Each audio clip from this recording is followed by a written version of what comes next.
છોટાઉદેપુર જિલ્લાના પાવી જેતપુર નજીક ભારત નદી પરનો બ્રિજ ધરાશય થતા વિપક્ષ હવે સરકારને ઘેરવાના પ્રયાસો કરી રહી છે અને મુદ્દા સાથે વિધાનસભાના પૂર્વ વિપક્ષ નેતા સહિત કોંગ્રેસના હોદ્દેદારોએ કલેક્ટરને આવેદનપત્ર આપ્યું। છોટાઉદેપુર જિલ્લાના પાવી જેતપુર નજીક આવેલ નેશનલ હાઈવે નંબર 56 ઉપરનો વડોદરાથી મધ્યપ્રદેશને જોડતા બ્રિજના 2 ટુકડા થયા હોવાનો મામલો વિદ્યાર્થીનીઓ માટેની સાયકલોનું વિતરણ કરવામાં આવ્યું ન હોય અને તે જ સાયકલ વગે થવાનો મામલો હોય કે પછી જિલ્લામાં તસ્કરોના ત્રાસનો મુદ્દો અથવા 10 જેટલા મુદ્દાઓને લઈ આજે કલેક્ટરને તેમની સમસ્યાના નિરાકરણ માટે આવેદનપત્ર આપવામાં આવ્યું। છોટાઉદેપુર જિલ્લામાં વર્ષો પહેલા એટલે કે 65 થી વધુ સમય પહેલા બનેલા બ્રિજો આજે ખખડધજ બની જવા પામ્યા છે। ઓરસંગ નદી ઉપરનો છોટાઉદેપુર બોડેલી અને સંખેડાના બ્રિજ આજે જોખમી બની ગયા છે અને ભારત નદી પરનો બ્રિજના જે 2 ટુકડા થતા તેવી પરિસ્થિતિ બીજા બ્રિજોની ન થાય તે બાબતે જિલ્લાના લોકો ચિંતિત છે। સાથોસાથ કેટલાક ગ્રામ્ય વિસ્તારોના જૂના છલિયા અને કોઝવે ધોવાય છે, જેને લઈને લોકો જીવના જોખમે પાણીમાંથી પસાર થઈ રહ્યા છે। પાવી જેતપુર નજીકનો બ્રિજ તૂટી જતા વાહન ચાલકોને ભારે હાલાકીનો સામનો કરવાનો વારો આવ્યો છે। આ મુદ્દે હવે રાજકારણ ગરમાવું છે। આમ આદમી પાર્ટી અને કોંગ્રેસ પાર્ટી દ્વારા હવે સરકારને ઘેરવાની કોશિશ પણ કરાઈ રહી છે। ગયા વર્ષે આ બ્રિજના 2 પાયા બેસી ગયા હતા અને તે જ વખતનો નવો બ્રિજ બનાવવાની લોકો દ્વારા માંગ કરવામાં આવી હતી, પરંતુ બ્રિજ બનાવવાની તજવીજ હાથ ધરાઈ ન હતી અને જેની જગ્યાએ નદીમાં ડાયવર્ઝન આપી નાખ્યું અને તે પણ 2.31 કરોડના ખર્ચે, જે 4 માસ પહેલા તેનું લોકાર્પણ કરવામાં આવ્યું। હવે કોંગ્રેસના બાબતે વિરોધ કરવાનો મોકો મળી ગયો છે। ચોમાસાના સમયે ભારત નદીમાં ભારે પૂર આવતું હોય છે। જો બ્રિજના 2 પાયા બેસી જતા હોય તો નદીના પાણીમાં બનાવેલ ડાયવર્ઝન ટકે ખરું? જે અનુમાન કરવામાં આવ્યું તે પ્રમાણે પહેલા જ વરસાદમાં ડાયવર્ઝન ધોવાઈને લોકોને 30 કિલોમીટરનો ચકરાવો લગાવવાનો વારો આવ્યો છે અને હવે કોંગ્રેસ પણ ધોવાઈ ગયેલ ડાયવર્ઝનને લઈ ભ્રષ્ટાચારનો આરોપ લગાવવામાં આવી રહ્યો છે। ઓરસંગ નદી ઉપરનો બ્રિજ પણ 65 વર્ષથી વધુ જૂનો થયો છે અને તે પણ સમય મર્યાદા પૂર્ણ થઈ છે અને જેને લઈને આ બ્રિજ પર ખાડા પડ્યા છે, તિરાડો પડી છે, જેથી છોટાઉદેપુરથી મધ્યપ્રદેશને જોડતા આ બ્રિજ પાવી જેતપુરના બ્રિજના 2 ટુકડા થતા આ બ્રિજ પણ ધરાશય થયા છે તો છોટાઉદેપુરનો સીધો માર્ગ બંધ થઈ જાય। છોટાઉદેપુર જિલ્લાના છેલ્લા 15 દિવસથી તસ્કરોનો ત્રાસ જોવાઈ રહ્યો છે। રોજ રાત્રિના સમયે ગામ લોકો બે ઉજાગરા કરવાનો વારો આવ્યો છે અને ગામના લોકો તસ્કરોનો લઈને ત્રાસી ગયા છે અને વડોદરાથી છોટાઉદેપુર જતા આવતા રાહદારીઓ પણ હવે ડરી રહ્યા છે। ખાસ છોટાઉદેપુર જિલ્લા જે ભારે વરસાદ થયો, કેટલાક ખેડૂતોને ભારે નુકસાન થયું, જે બાબતે સરકાર ખેડૂતોને નુકસાનીનું વળતર આપવા માટે માંગ કરી રહ્યા છે। હાલ તો તમામ મુદ્દાને લઈ સરકારને ઘેરવાનો પ્રયાસ વિપક્ષ તરફથી કરવામાં આવી રહ્યો છે, તે બાબતે આગામી સમયમાં શું પ્રતિસાદ મળે છે તે જોવું રહ્યું। છોટાઉદેપુર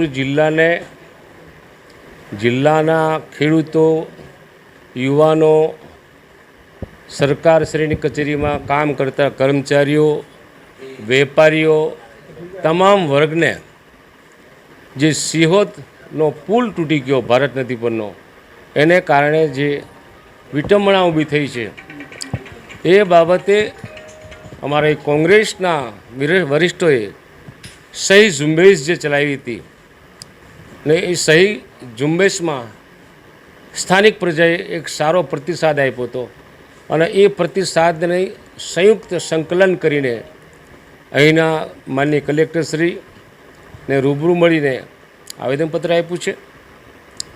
સાથે સાથે એવી પણ અપેક્ષા રાખી છે, અમે સાહેબને પણ કીધું છે કે તમારા હસ્તકનું ડિસ્ટ્રિક્ટ મિનરલ ફંડ એમાંથી તમે પૈસા વાપરો।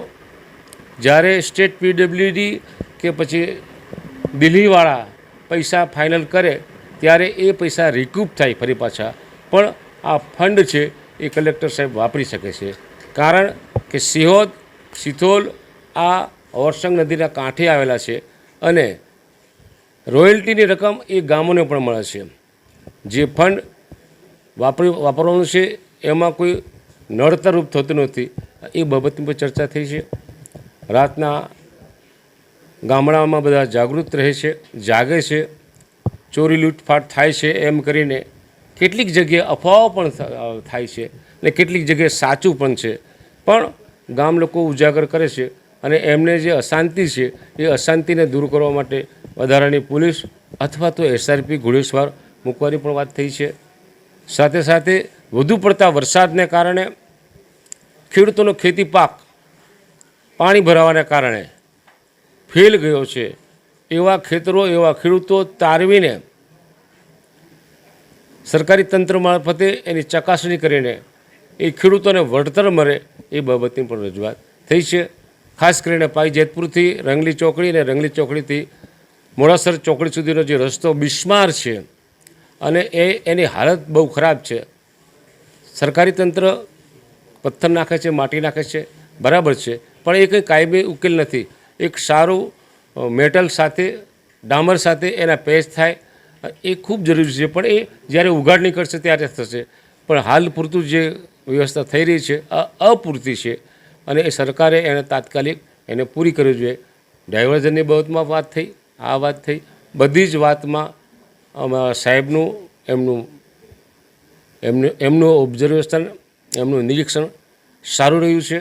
અમે આશા રાખીએ કે અમે જે મહેનત કરીને આ આવેદનપત્ર તૈયાર કર્યું છે એના પર કલેક્ટર સાહેબ ભલામણ કરીને સરકારમાં મોકલે અને ઝડપથી કામગીરી થાય એવી અપેક્ષા રાખીએ. અમે આવેદનપત્ર દ્વારા કલેક્ટર સાહેબને કીધું કે છોટાઉદેપુર જિલ્લામાં અનેક કૌભાંડો થયા છે, રેત ખનન થયા છે અને આખા જિલ્લાને જેમ કેરીને ચૂસીને ફેંકી દેવામાં આવી રીતના બિલકુલ ન દણિયાત છોડી દેવામાં આવે છે.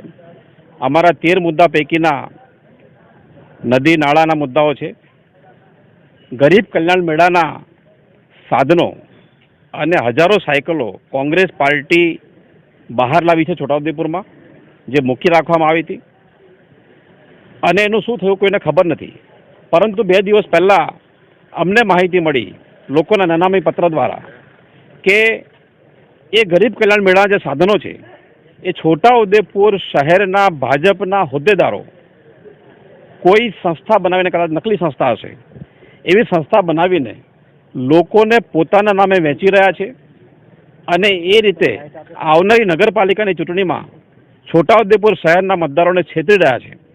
એ અમે કલેક્ટર સાહેબને રજૂઆત કરી, એની તપાસ કરવાની માગણી કરી